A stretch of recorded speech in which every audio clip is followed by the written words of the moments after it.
tidak boleh di depan umum. Betul, setuju saya. Tidak boleh.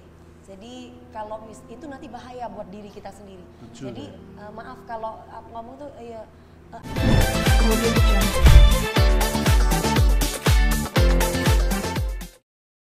Sekarang pastinya kita masuk ke segmen yang ditunggu-tunggu pemirsa.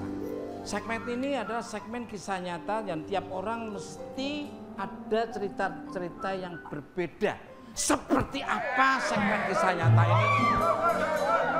Pastinya hal-hal misteri yang pernah dialami oleh para bintang tamu. Kita tanya dulu dari Mbak Dewi Persik ini. Coba kalau dari Ibu Meggy Dias dulu. Oke, mungkin dari... Mungkin ketemu sama siapa gitu. Ini Meggy mungkin di rumahnya atau di mana, di kerjaan apa yang pernah Meggy alami yang sampai sekarang teringit terus. Ingat. Waktu itu pas kita show di Semarang tuh. Kamu ketawa ngelecehin saya berarti. Sebenarnya cerita ini mengingatkan Mas Tukul tentang memori-memori yang pernah mereka lalui bersama. Enggak Mas, enggak maksud ke situ ya.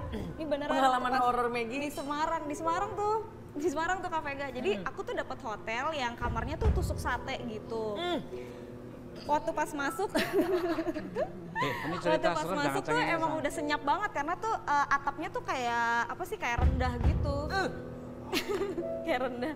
Terus semalaman aku kan sama asistenku kan berdua, itu kita tidur kok AC-nya kayak nggak dingin gitu, padahal tuh AC-nya udah dingin banget. Aduh.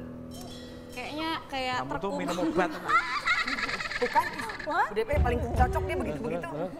Nah, terus ya nggak bisa tidur tuh Mas. Ya. Nggak bisa tidur. Terus besoknya aku kan mandi. Aku minta temenin lah sama asistenku kan.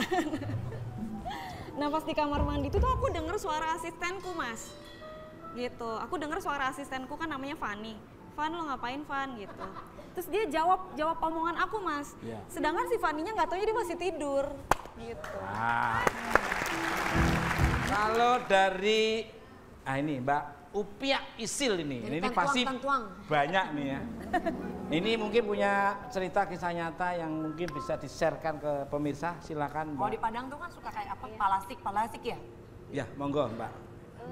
Upia kan dulu nyanyi ninggalin rumah, merantau dari umur 13 tahun. Di umur 15 tahun Upia merantaunya ke Danau Meninjau. Nah di sana Upia cari kos-kosan. Tahu-tahu Upia nggak tahu kalau itu kos-kosan, kenapa kamarnya banyak yang kosong, banyak yang udah pindah. Tapi karena Upia kecapean, kebetulan Upia selesai nyanyi jam 2, baru mau menjamin mata pakai selimut seperti kain panjang. Ada yang ngipas-ngipasin, padahal udah Upia pastikan pintu sama jendela udah tutup semua, nggak mungkin angin kan. Oh ya, berarti disayang sama mereka, karena kan kamu biar supaya tidurnya nyenyak dikipas-kipasin. Iya. Ya tinggal kecapnya banyak apa dikit maunya dia. Nah, sekarang pengalaman dari permintaan dari tim kreatif. Dulu juga pernah nyanyi Loro Gitul yang cerita itu. Yes. Cuman ada beberapa yang tidak boleh saya ceritakan. Cuma yang pasti di sini kalau misalkan memang harus bikin film yang seperti itu harus real.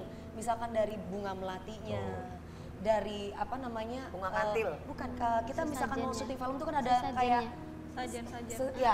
Ritual. Ya. Tapi tidak boleh di depan umum. Betul, setuju saya. Tidak boleh. Jadi kalau itu nanti bahaya buat diri kita sendiri. Jadi maaf kalau ngomong tuh azabnya itu kena ke diri sendiri gitu. Jadi segala sesuatu yang namanya ritual itu harus rahasia atau sembunyi-sembunyi. Betul, setuju. Itu yang benar. Betul. Dan selama ini saya kalau misalkan ada izin-izin seperti itu dan misalkan mimpi nih Mas. Jadi kita memang kalau misalkan dalam keadaan sadar itu tidak mungkin didatengin sesuatu. Jadi pasti antara sadar dan tidak. Rep-rep lah ya. Iya, jadi misalkan pun kayak nyawa kita kayak dibawa, loh aku tuh nggak meninggal tapi ada di sini, tapi kita aku ada di sini loh kok, tapi kita nggak bisa sentuh. Lah kita bertemu dengan orang itu misalkan. Jadi banyak petuah, banyak omongan. Jadi kita petuah-petuah itu tidak boleh disampaikan ke umum, tidak boleh. Jadi semua ada etikanya. Jadi mungkin hanya sebatas itu. Nanti kalau bangun-bangun badan kita kayak merasa capek, kayak gimana, kayak ada sesuatu nggak enak dalam ninggalin diri. jasad sebentar. Oke. Mbak Baby Jenar ini. Oke. Ini pastinya banyak nih ya. Yang paling menyeramkan apa Mbak? Gini Mas Tukul, pernah pada suatu saat saya pergi ke daerah Pulau Jawa tuh ya, di sekitar Blora tuh Mas. Kita nih tengah malam nih, mobil jalan, set, tiba-tiba itu saya lihat dari atas pohon ya, kayak pohon randu atau semacam pohon Randu, kayaknya beringin randu, gitu ya. ya. Itu kayak ada suatu benda gitu loh Mas Tukul. Duh, jatuh bentuknya warna hitam ya, kayak kepala. Gundul pecengis. Nah, itu. Nah, itu ada tuh Mas. Dan saya memang benar-benar ngelihat gitu. Jadi dia jatuh dari atas pohon, ngeglundung di jalan raya gitu. Nah, itu masih gelinding. Iya. Tepat pas di depan mobil saya, ya itu. Ketawa kayak begitu Mas Tukul. Dan Terus memang ternyata memang terjadi. seperti yang di film itu ya, memang gundul pecengis itu bentuknya seperti itu gitu loh. Luar biasa. Nah sekarang kita akan nanya kepada Mbak Baby. Apa? Waktu nanya tadi kan sana sudah, sini sudah. Masa yang sini belum ditanya nih? Tadi bintang tamu lain lo nggak samperin Mas, Apa ya? giliran Nah, cak kan dikit deket, disamperin. ini kan jauh. Kalau bisa lihat yang tuweng dikit.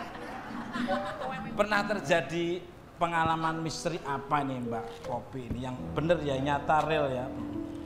Jadi saya pernah melihat, seakan-akan melihat tukul. Enggak cerita bener. Ya tuyul. Cerita nanti tak gigit loh kamu loh. Jangan, itu lebih serem Mas. Oh, iya. Tuyul. Serem banget. Seakan-akan melihat tuyul. Ketika waktu tidur, kemudian seakan-akan mimpi mereka lagi main gitu. Ada yang ketawa-ketawa. Karena memang waktu itu rumah Popi sebelahnya itu kosong. Popi tinggal di kamar 2, lantai atas gitu ya. Ternyata sebelah itu kosong. Kemudian Popi tidur, memang udah pagi sekitar jam 3 gitu ya, jam 4 gitu. Terus rame banget. Hihi, main-main gitu. Seperti orang main, Banyak. lagi main. Banyak banget tuyulnya. Jadi lebih dari 3. Lebih dari 3 main di bawah. Maaf, Terus pakai baju atau enggak? ya enggak pakai baju dong. Oh, enggak. Enggak pakai baju, cuman pakai celana aja putih gitu. Berarti Terus ada matanya hitam banget. Terus ada lendir. Kayak panda Jari-jari, hitam jari. banget sih semua. Dan masih kecil-kecil memang, terus naik aja main di atasnya Popi, ketawa-ketawa gitu. jari-jarinya kayak kepiting gitu atau 5 ada ini? Enggak, aku Nggak enggak ngeliat berapa ya? lihat jarinya, tapi yang pasti Tiap kepalanya hari atau itu aja, pengalaman itu aja? kira-kira kayak sekarang gitu ya Mas. Ada lagi Mas, ntar WhatsApp aja mendingan.